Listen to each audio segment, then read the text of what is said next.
Real Deal with Akil podcast. We back with another one. Subscribe, rate, review, Spotify, iTunes, Google Play, YouTube. And this is a very, very special guest. I've been looking forward for this one. Chris Hollins. I said your last name, right? You said it right, bro. Hollins. Okay, cool. I miss people's last names though sometimes. But I was looking forward for this one because this is a different element episode in a sense. I'm always having on entertainers, artists, athletes, all types of people. But wanted to have you on because this is something that's very important to the city. And for you, was a former county clerk, correct? Yes, sir. Now you're running for mayor. Absolutely. So let's start from the beginning. Let's start growing up, childhood. Now, how do we get to this point? Yeah, I mean, well, first of all, I just want to thank you for having me on the show, man. I'm excited to be here. Thank you for sharing your listeners with me. Yeah. And I do want to share my vision for Houston and why I love this city, and so I'm just grateful to be here this evening. Yeah, for sure. So just growing up, talk about your childhood and just talk about how do we even get to this point of you wanting to run for the mayor. Yeah. So I'm born and raised in Southwest Houston. Okay. I grew up right off of Fondren and West Airport, so in the West Barry area. My family goes back 4 generations, though. My dad grew up in Third Ward, went to Yates High School. My grandparents went to Yates High School. So many other uncles and cousins and aunts who went to Yates and Worthing and Lamar. Right. And so this is my city. But growing up Southwest Houston, my dad was a police officer. He served for 34 years with HPD. Yeah. And my mom balanced a career as an administrative assistant with raising me, my 2 sisters, and more than 20 foster children. Okay, wow. So we were that kind of family that went to church. We were at Braeswood Assembly of God, and we went Sunday morning, Sunday evening, Wednesday night, the revival, Saturday choir practice. We were at the church. But I'm saying all that to say is, our ministry was serving these young people, serving these children. Yeah. That were having family challenges, folks struggling to take care of them, parents dealing with addiction, other issues. And so our house was a lively house growing up. We always just had kids running in and out of there. A lot of times it was babies, so we're taking care of them, and you're hearing crying. Right. But it put a lot of things in perspective from a very young age because, our house, really we were the house in the neighborhood where our Christmas wasn't really as good as everybody else's Christmas. Right. But seeing these other kids coming in that we were taking care of for periods of time, I realized how lucky I was to have 2 parents, to have a home, to have clothes on my back.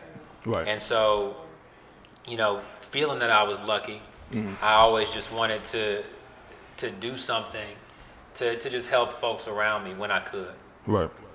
So Southwest Houston. In 9th grade, we moved out to Missouri City. I graduated from Hightower. Okay, yeah, it's down the street. Down the street, okay.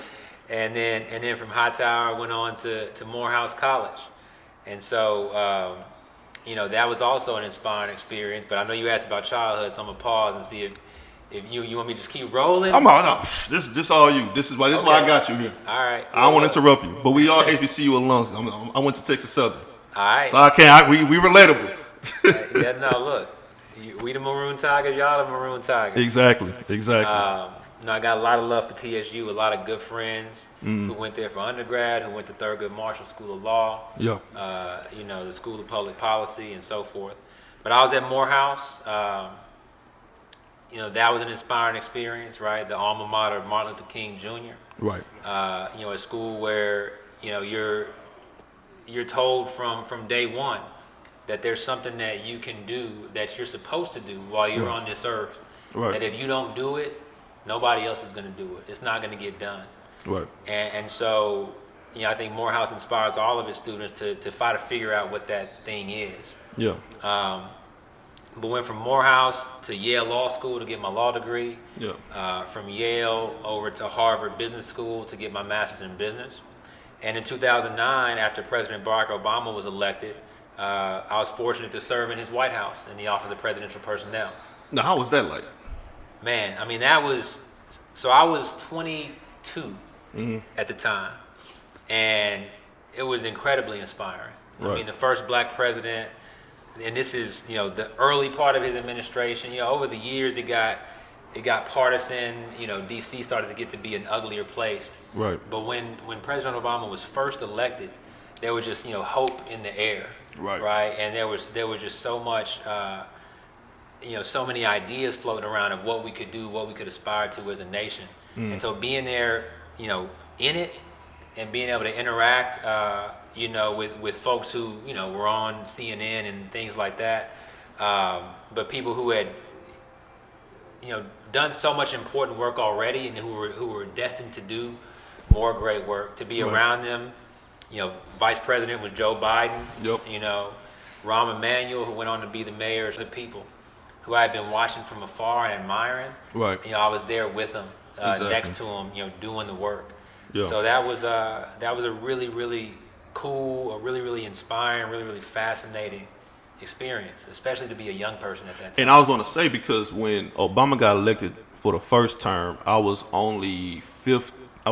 15, and you was in your 20s. Talk about that time when he got elected and you experienced that moment, watch it on TV, and Obama's elected as president. Talk about that feeling that you had. Yeah, I mean, there are so many things that happen, in your life where, you remember exactly where you were and what you were doing at that time. And I remember exactly where I was on election night in 2008. And I'm a political junkie, so I've been following the polls. And you knew for the last couple of weeks that this was going to happen, at least according to the polls. And now we know you can't really trust the polls as much. Right. But pretty confident that he was going to win that night. But as it's happening, it's so surreal. Right. And you're like, is it going to happen? Because, especially as black folks, you're used to stuff not going your way. And as a young person in this world where it's getting harder and harder to be a young person, you're used to things that you think are about to be yours, and all of a sudden they're kind of torn from your grasp. Right. And so watching that, and then it becoming reality when they said Barack Obama is going to be the next president of the United States, it was amazing. And then he walks out on the stage in Grant Park in Chicago. People was crying. Oh yeah. I might have been one of them. Yeah. And I don't blame you. Like I said, I'm 15 and I never thought seeing that, because now you get the criticism now in 2022. People are saying that Obama didn't really do much for the black community. He didn't really do this, that, and the third. But I'm sitting there telling people, it's like, presidents, there's a face, right? Behind closed doors, you can say whatever. But at the same time, seeing Obama and his family as the face of this country, if that don't inspire you, then I don't know what would, right? So I'm just looking as far as like, man, this is, to me at 15, I almost cried at 15. And I couldn't even vote, but just seeing that on TV was inspiring. I know that had to do something to you. Usually when a president gets elected, he has a mandate to achieve, his agenda, right? Yeah. To do the things that he promised he was going to do. That's why they put him there.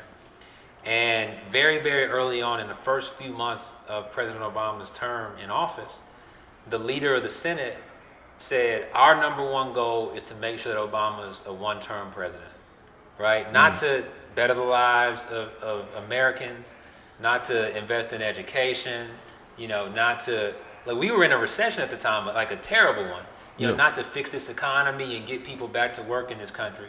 Our number one priority is to make sure this guy is not successful. Right. And that's what they tried to do for his entire term. And so there were a lot of limitations that were placed on him because of that opposition.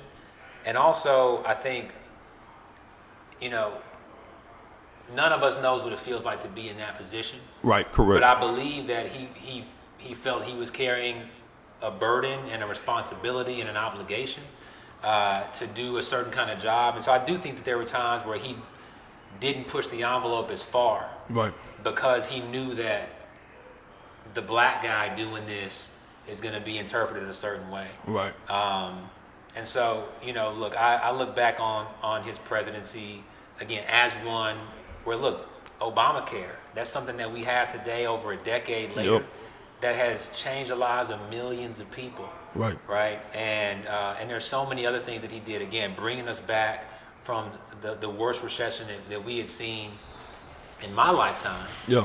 And then putting us on a trajectory of like year after year after year Yeah. of job growth and economic growth. So we owe President Obama a lot. So what's the one thing, being around him, what's the one thing that you learned from him, or what's the one thing that he told you that's gonna forever stick with you? Well, let me be clear. Look, I was working in the White House. Oh. We wasn't like hanging out. Right. Or just something that you've seen or been around, like from a distance, just experience, like, man, this is inspiring, or something that you just take from it. Yeah, I mean, I think one of the classic characteristics of President Obama was that he was just level-headed. You know, he was cool under pressure. Right. And that job, any position of leadership is challenging. And you're faced with problems that other folks aren't faced with, and it's complex, and there's a lot going on. And so he always exhibited in the face of like so much drama, so many challenges, so many crises that maybe you and I never even heard about. Right. But again, kept his head down, thought through it, didn't rush to decisions, didn't make snap reactions, and just tried to do the right thing. Yeah. And that's something that certainly stuck with me. Right. Moving forward from working in the White House, and then so after that, the transition to being a county clerk, when did that take place? Yeah, I mean, so that was more than a decade later. Right. So I'm at the White House. I go to Yale Law. I go to Harvard Business School. And then I come a consulting firm called McKinsey & Company that I've been working with. Right. And what I did there as a management consultant was I helped very large organizations to solve really challenging problems. So, some of my clients were Fortune 500, global companies. But over time, I began to focus on serving governments, serving public agencies, like police, right? Like fire departments, like emergency response agencies. And I served our military in the Pentagon.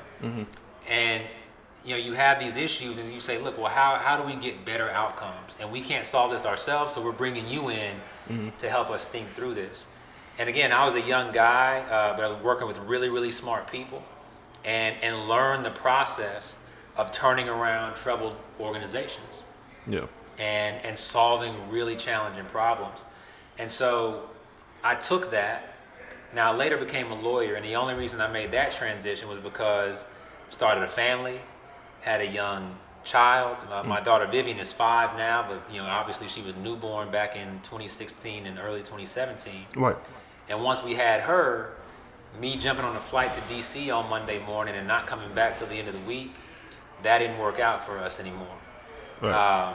And so that caused me to transition, into something that would keep me in Houston, and I decided that would be the practice of law. So I've been doing that for many years, and I built a small law firm. Now, how did I become the county clerk? Right. So in 2018, I ran for and I was elected to be one of the vice chairs of the Texas Democratic Party.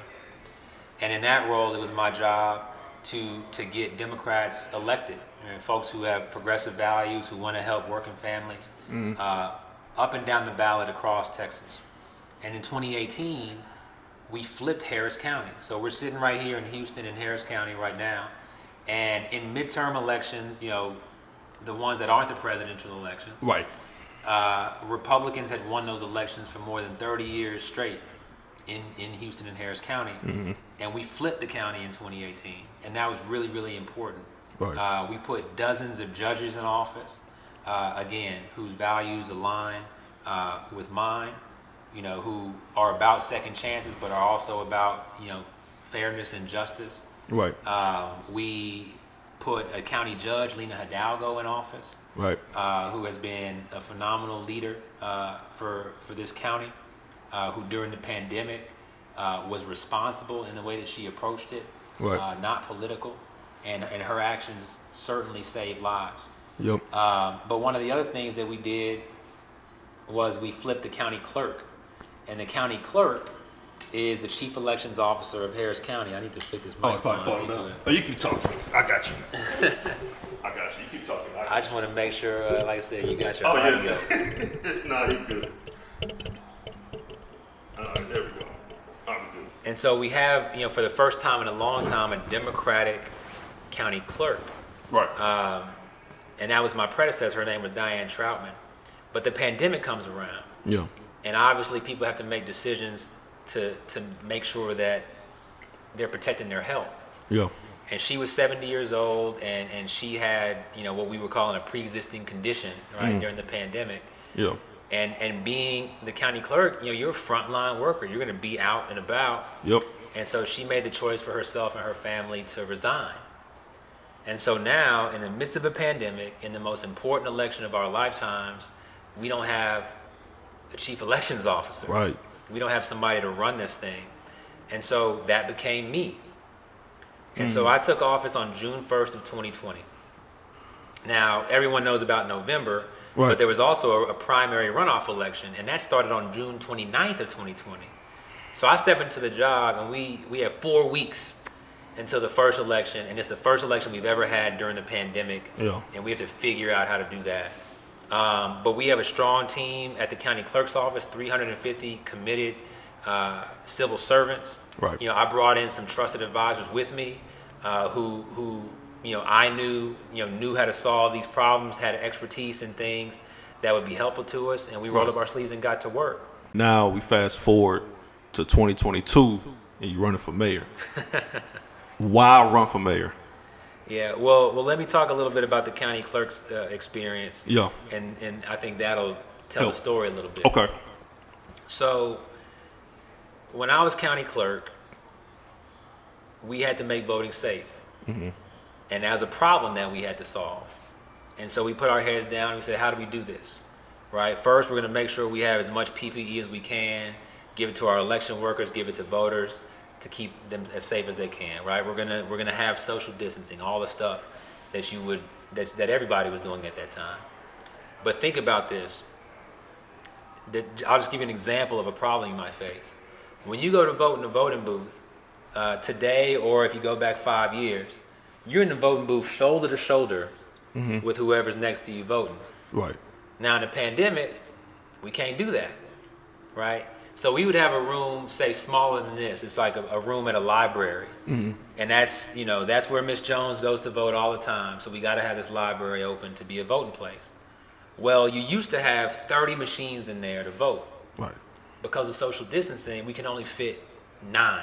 Mm-hmm. Well, that's going to make that line a lot longer. Yep. So what do we got to do? We got to open more voting centers. Yeah. So we're going to put one just like 3 blocks away from this one. Right. And so we tripled the number of early voting centers, not only to make it safe for people to vote and make sure that those lines didn't get too long, but also to make it 3 times as likely that you'd have a voting center near your house or near your place of business. So we increase access at the same time. Yeah. Right? We had so many people who had all kinds of different things going on during the pandemic. And so we said, how can we make this even safer? Well, let's encourage people who have the right to vote by mail to do so. Mm-hmm. So we sent out vote by mail applications to every senior in Harris County. And we said, look, this is the safest way to vote for you and for other people. So please use this right.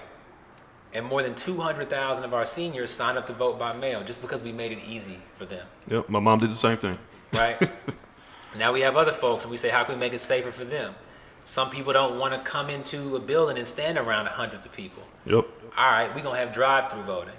The same way you drive through to the ATM, the same way you drive through at the pharmacy, the same way you drive through to get, food and groceries. Mm-hmm. You can drive through to vote now. Yeah. And that's going to make it safer, and it's going to make it way easier. And so then you have, 130,000 people who say, yeah, I want to vote that way. That seems cool. That seems easy. And so we're just solving this problem step by step of making voting easier. Right. Now, there was a lot of drama. We got sued dozens of times by Republicans who were trying to shut down voting, who saw people of color and young people starting to turn. What we're doing becomes sort of nationally acclaimed because, of course, those cameras are always chasing drama, and they saw drama here, and they came. And so most people's introduction to me was like, man, there's this young guy down there. He has a lot of courage. He's not taking no for an answer. He's fighting for the people. And, all of that was accurate, right? Yeah. But what they perhaps didn't see was like all the hard work that we were doing to make that actually functional, right? Because a drive-through voting with 130,000 people, That's hard to do. Yeah. You know, it took thousands of volunteers who came out from our community who worked those polls to make our whole voting system work, right? It took so many different like churches and community centers and mosques and libraries and businesses that opened up their facilities that allowed us to use those for drive-through voting. Right. And it's just a hard process, right? I mean, again, we all drive through for a bunch of stuff. Yep. You probably sat in the line at the pharmacy or at, you know, Whataburger or something for like an hour and been like, what is going on? Oh yeah. Right? Like why? Midnight. True. Right? And so you all of us have witnessed like a bad drive-through. Yeah. But we had good drive-throughs. We had fast, efficient drive-throughs. Yep. Right? And so what people weren't appreciating was that we were making this work really, really well. Right. Right? And that's what we can bring to local government in general. Right? All of the things that our city of Houston does that's meant to serve us, just like picking up your trash and fixing the roads, right? Like keeping this a safe city, right? Like making processes, like when you go down to get a building permit, making that, you know, more efficient and easier. Those are all just things that you can do better, right? And I want this to be a safe city. I want this to be a city that my kids can walk around in and play in freely without us worrying about them. I want this to be a city of opportunity, where folks can have jobs, where folks can provide for their families, where our kids have quality education, you know, where it's easy to start a business, right? And I want this to be a city that's getting better and better and better by the day, more livable, right? Better restaurants, you know, more shopping, good parks, good public transit. Things that make city life enjoyable and make us all want to be a part of this community.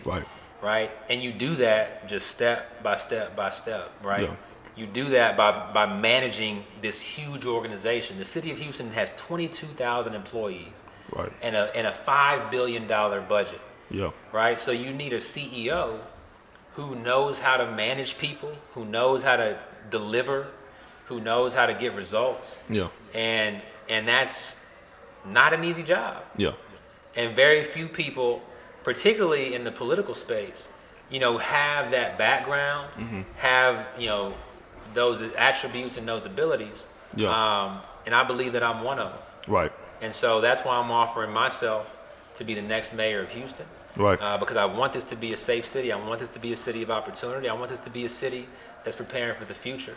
And so that's what we're bringing to Houston. And one of the things right now that's happening in this city, crime is at an all-time high. The gun law, there's many factors. So it's kind of a two-part question. One, what do you think is some of the factors of why crime is going up so high? And two, when you step into office as mayor, potentially, I know one man can't stop, you know, control everything that's going on in the city. Or whatever, right? But what are some things that you can probably do to slow it down and tame it to where, because at one point Houston wasn't up there when it came to crime or homicides and murder. We're top 2, top 3 right now. What are some of the things that you can do to possibly tame it and control it? And what do you think is some of the factors of why you think it's going so high? Yeah, absolutely. What you see in a community, in a society, when crime starts to creep up, that's usually connected to a lack of opportunity. Or it's connected to, you know, idleness amongst, you know, young people who then tend to be more drawn into, you know, things that they shouldn't be doing. And so the pandemic put a special strain on all of our communities across the world, really. And so when it rings, it's my wife. Oh no, you fine. I'm just gonna text her real quick. And we are laxed. We're good. So it is all right. I do say that that's one of the main things is the crime. But I'll let you continue. And so the pandemic, you got all these 14, 15, 16-year-olds who all of a sudden, you know, aren't in class anymore. And yeah, there's Zoom class, but like, let's be real. It's not the same. Folks aren't paying attention or they logging in or whatever. So kids have a lot more just time What am I going to do with myself? After school programs essentially just don't exist anymore during the pandemic, right? And then those same students who, one, they're starting to get into some stuff at that point, but then they're not prepared to enter the workforce. They're not prepared to go to college because of the strain that the last couple of years have put on them. Yeah. So then what do, right?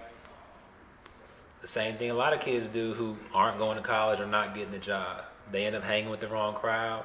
Or of course, they're trying to get theirs in some way.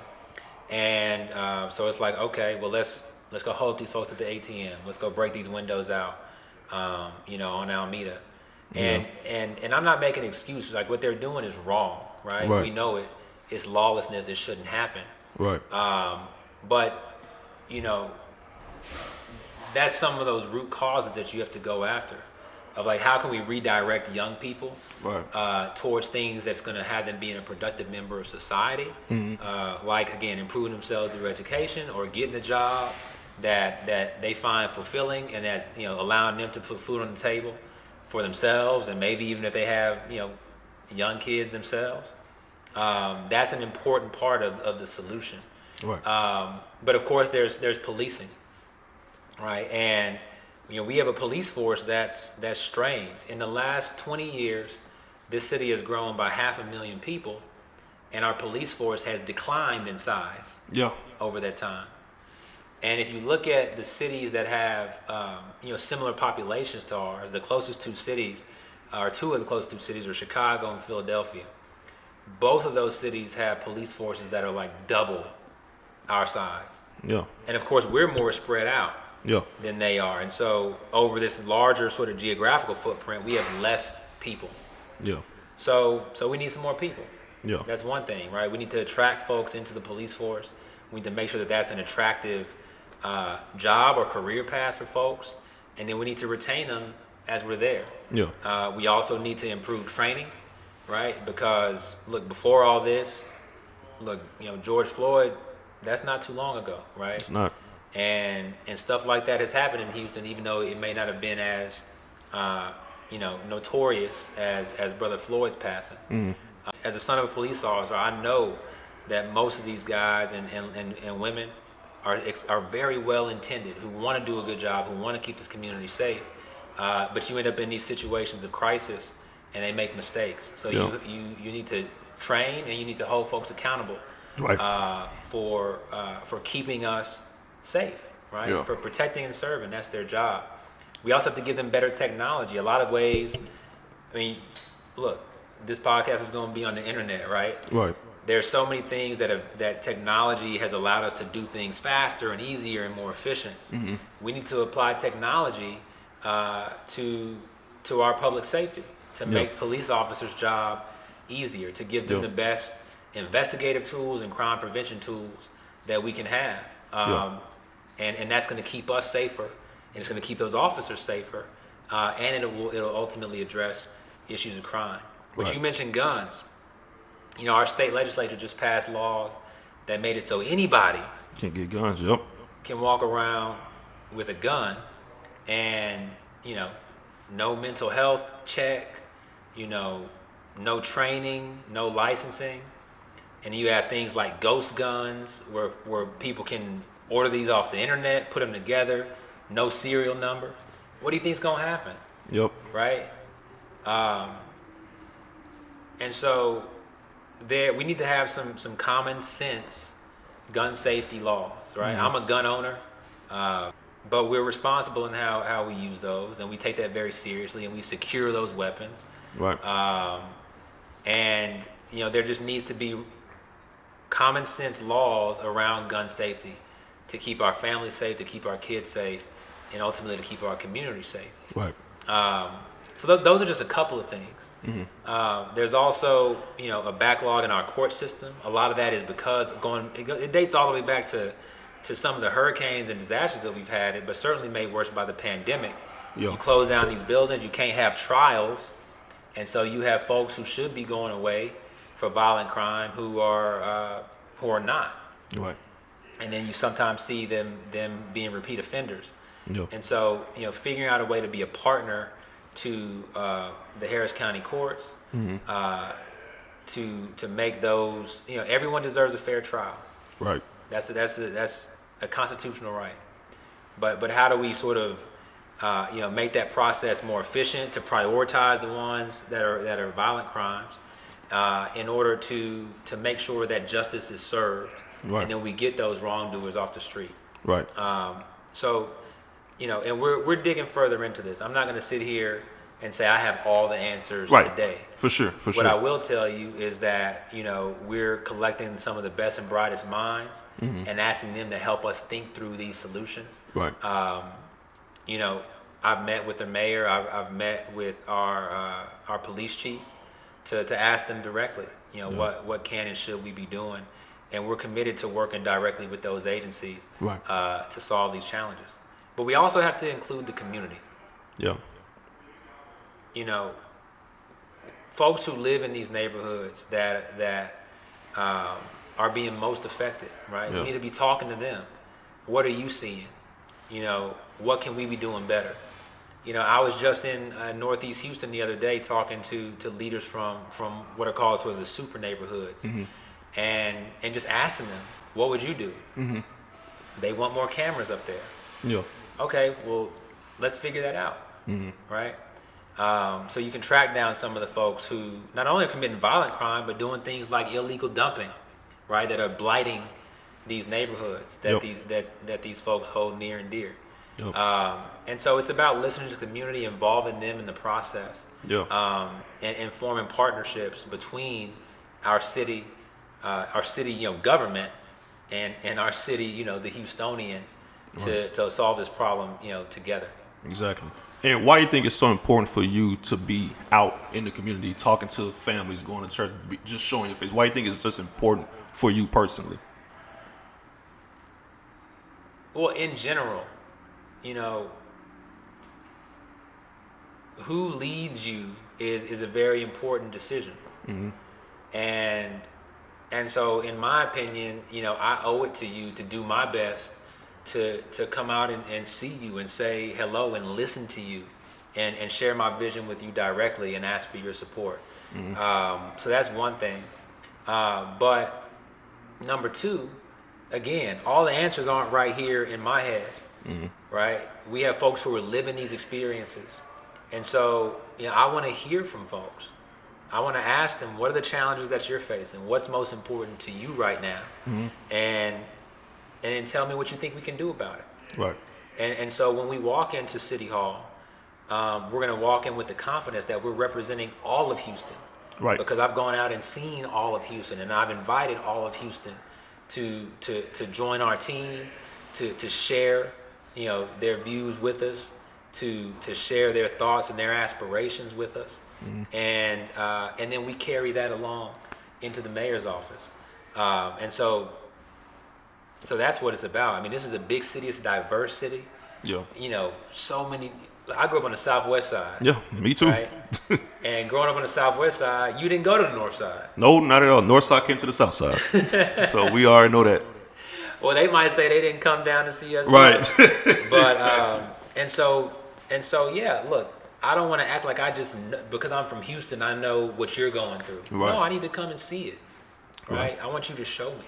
Right. Do you mind if I ask a question real quick? Oh, yeah, for sure. So, and I'm just out of curiosity, because I actually have a criminal justice background as well, and so I'm listening to things that you're saying, and off of what you just said right now, as far as involving the community, I think it's great that you want to involve the community, and say you do actually start implementing things to get them involved. There's already individuals from the community who go to City Hall and voice their concerns, but their voices are not being heard. So if you were to serve the title as a mayor, what would be the plan to make sure those voices are getting heard? Yeah, no, it's a great question. And I sit on a couple of, I sit on the Metro board today, and I sit on what's called a TERS board, a Tax Increment Reinvestment Zone for East Downtown. And yeah, you have people that show up and they make their 2-3 minute speech, and then you say thank you, and then you move on. right? But it's like, how do you translate that into real input? And to be clear, I'm not saying that city council is ignoring these folks, but what I am saying is that, you know, a 3-minute speech at a meeting when we're about to vote in 5 minutes usually is not the ideal time to engage. This is important to us. You know, please, you know, promise us you'll deliver on this. And I said, look, you know, I don't want to say I'm going to do this and walk away and then come back and report back to you on that. No. You're telling me that you care about this. Come do the work with us. The meeting is on Tuesday, and not the public meeting, right? The meeting like where we're sitting down working through this, right? We're sitting down, rolling up our sleeves, arguing about stuff, debating stuff, figuring out what we're going to do, understanding the challenges we're facing. Come to that meeting, right? And be a part of the solution directly. So then I don't have to come back and tell you what we did, because you did it. You were there. You were with us. You were a true partner with us. And I think that there's more opportunities to do that in the city of Houston. And there's another thing too. We talked about the school system, because she works in the school system, and a lot of teachers. My whole thing is, I think we all believe that teachers should be paid more because of what's going on in the school system. How do you feel? How do you feel about the school system now in Houston, and what are some ways that you could possibly want to improve it? Yeah. Well, I want to be clear about one thing, and that's that the mayor of Houston does not control the school system. Right. HISD has elected representatives on their board. They appoint a superintendent. Yeah. And similar with other school districts. Yeah. Now, I'll also say that my two sisters are both educators. And I know that if we're going to have quality education for our kids, we need quality teachers. And to attract quality teachers, we have to make that attractive. And that includes payment, right? That includes a salary, that includes a career track. We could have the most pristine schools in the world. And if we didn't make sure that students were showing up to school ready to learn, then we've lost the battle anyway. And so what can the mayor do, right? The mayor can address issues like housing and homelessness. So these kids have a place to stay at night.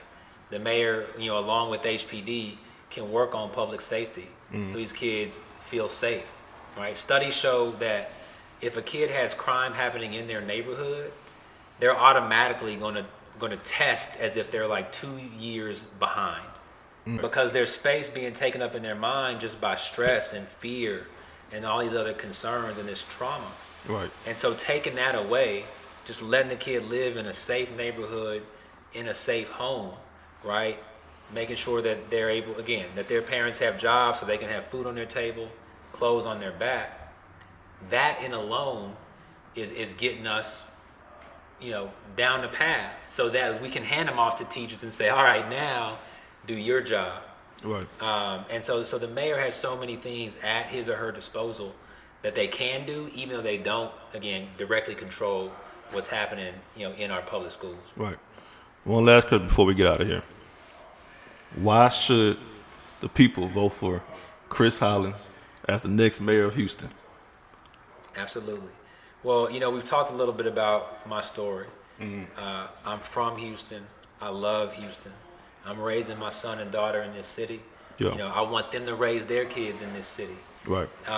And so I'm just deeply committed to making this a city of opportunity, to making this a safe city, to making this a city that gets better and better every year. And I can deliver on that, right? The skills that I've developed over my education, my career.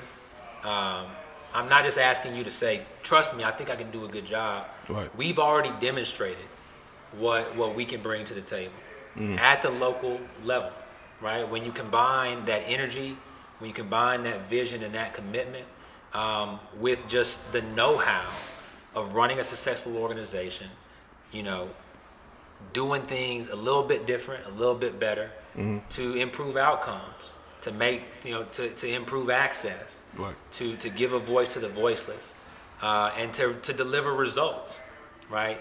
We've proven that we can do that, and now I want to do it for the city of Houston. Perfect.